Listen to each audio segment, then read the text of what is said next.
मैं इस वक्त मौजूद हूँ कराची के एक ऐसे मुकाम पे जहाँ एक आम आदमी का आना नामुमकिन था, लेकिन इसको मुमकिन कर दिखाया गवर्नर सिंध कामरान टसूरी साहब ने। टॉक ऑफ सोसाइटी की पूरी टीम खराज तहसीन पेश करने के लिए मेरे साथ यहाँ आई है।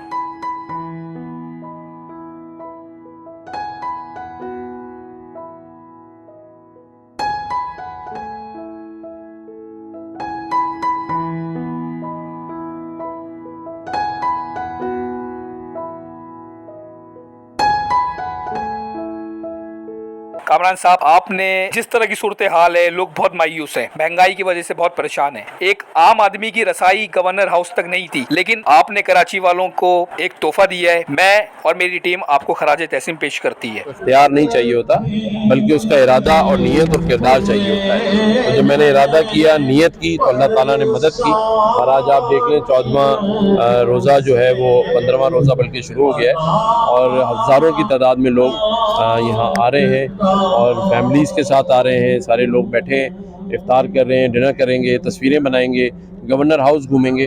तो ये असल ऑनरशिप है जो लोगों को दी गई है, क्योंकि खाना तो आदमी वैसे भी खा लेता है, लेकिन असल चीज़ होती है कि आप लोगों को ऑनरशिप दें, उनके दरमियान खड़े हों और उनको ये फील कराएं कि आप उनमें से हैं और वो हम में से हैं। तो यही एक प्लान था जिसे अल्लाह ने कामयाब